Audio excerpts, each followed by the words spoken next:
Interview at the RSA by Sarah Richardson. The man opposite had started trying to make eye contact. I could tell by the way his shoe twisted quickly back and forth, grazing the scuffed floor of the waiting room in a timid plea for acknowledgement.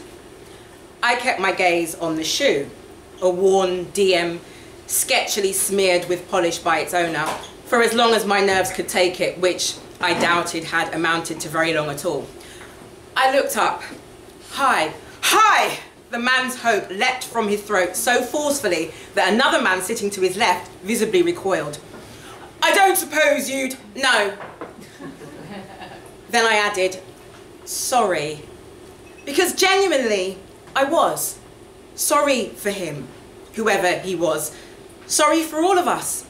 Chances were he was decent enough and he wasn't bad looking either.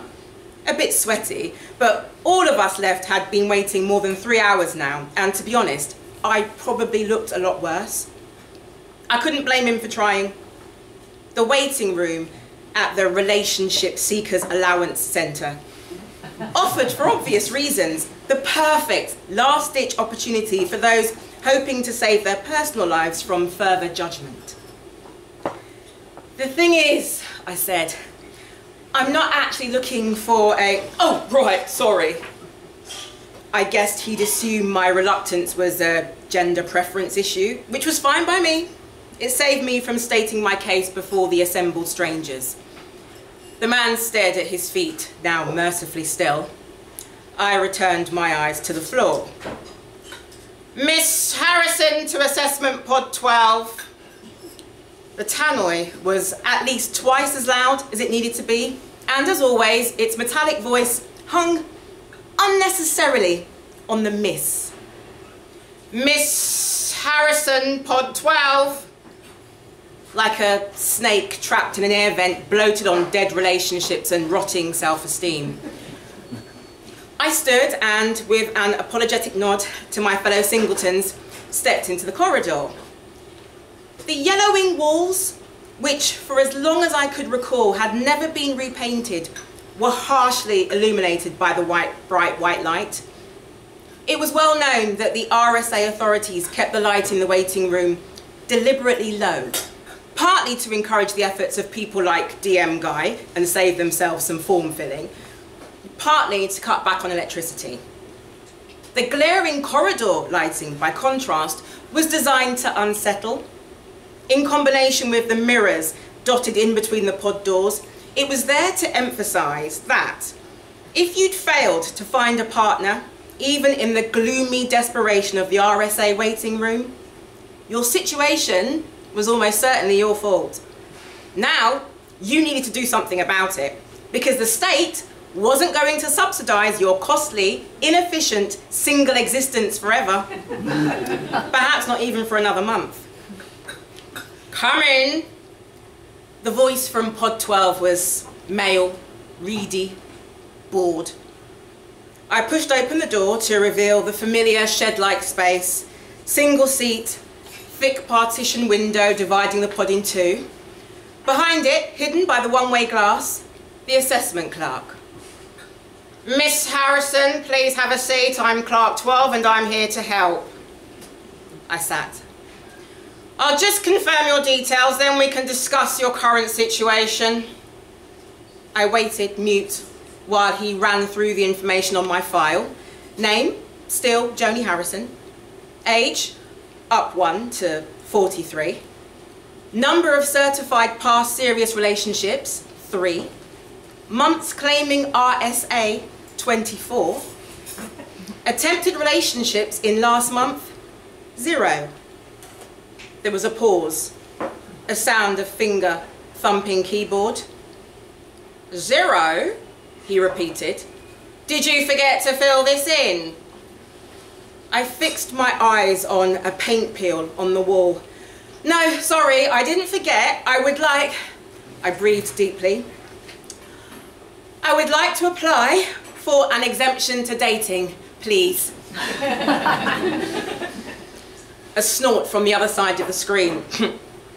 Then a mouse click. Well, Miss Harrison, I'm afraid it's my legal duty to remind you the current single occupancy premium charged on London rent is 25%. And given increasing housing pressures, we forecast it will rise within the year. It says here your income is £32,000. Is that correct? Because if so, the voice continued, so assured of its own correctness, it didn't wait for a response. It would unfortunately not be practical for you to continue living as a single person if you give up your RSA benefit. You simply can't afford it, Miss Harrison. I kept my eyes on the paint peel. There was another one next to it starting to bleed in.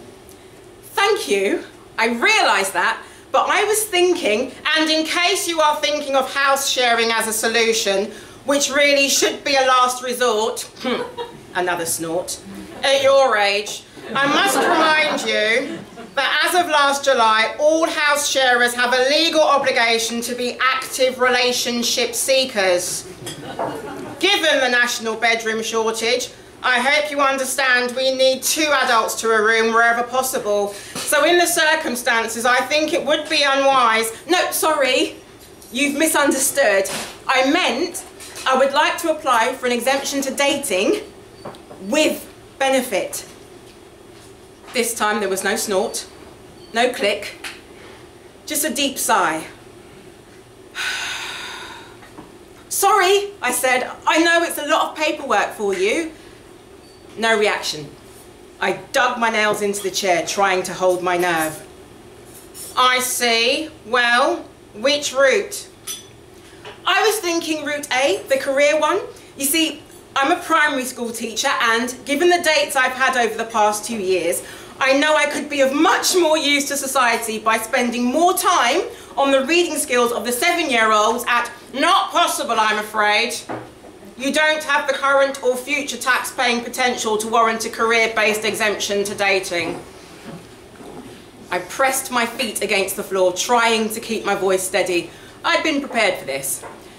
Well, okay, maybe not directly, but the children I teach, we cannot grant you an exemption on the basis of the future earnings potential of a class of random children. I bit my cheek, swallowing the urge to point out the government was already betting a hell of a lot on the future earnings potential of random children, given its apparent disregard for the soaring birth rate that would follow its relationship push and what that would do to the housing crisis long term. It would be more than one class though, I guarantee it. With the extra time, I could take on some tutoring. Maybe kids who need a bit more help, or those with high potential. It's 5:20, Miss Harrison. Shall we move on? Now, the system is showing that 8 out of your 10 dating app registrations have lapsed. So I'll need you to reset some accounts. The paint peels seem to be bending, looping. I don't know where I'm going. The words had slid out and now hung dangerously over the partition. I'm sorry. I don't know where I'm going. Apparently I was now shouting. I could do something useful, teach more or better, maybe even study something new myself, but I can't think about it because I spend every evening meeting and drinking with and fucking with people who I'm not interested in and who aren't interested in me, just so we can sign each other's RSA forms and continue living in some kind of peace in our tiny, dark, one-bed flats, paying way over the odds for individual-sized packets of food. The voice was saying something, but I needed it to listen. I'm exhausted, okay? I tried. You can see from my records, but I've had so many depressing involvements, so many weeks smiling inanely at someone because we had nothing to say. There were a few that started out good but quickly went bad, and a ton of others that were just weird. I'd just like a few months to get back to being me without being evicted. Is that too much to ask? Silence. Then the mouse again. Click, click, click. My eyes were stinging. I meant to add, I muttered, I feel this temporary exemption would ultimately make me more conducive to being in a lasting relationship. Miss Harrison, the voice kept to its same flat monotone, no inflection, no real sign of life. As you should know, establishing a viable relationship is a numbers game. However, there is something I can do to help. There were several rapid clicks here. For a brief, glorious moment, I felt my heart speed alongside them. There you are, Miss Harrison.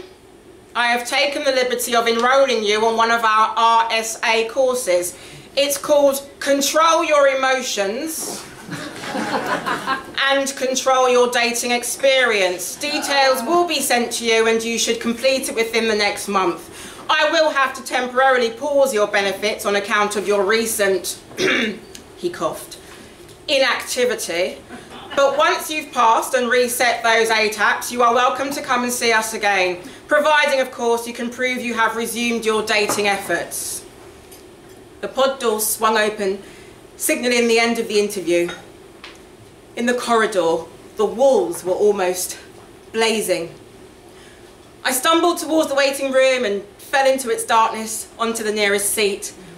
The room was pretty much empty. A lot of those who'd been there earlier must have been sent away, doomed to come back tomorrow. But as I adjusted to the gloom, I could make out DM guy still there in the corner. My eyes were still stinging, my face burning. There was no way I'd look a good prospect now. But maybe, if he was as desperate to get out of this as me, we could come to some arrangement. Hi, I said, and pulled my mouth into a smile. He looked up and in his eyes, I glimpsed our future. Paper lovers, as stuck as anyone and one wrong move away from being done for benefit fraud.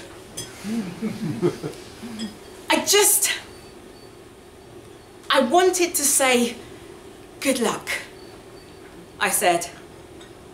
Without waiting for a reply, I stood and headed for the door.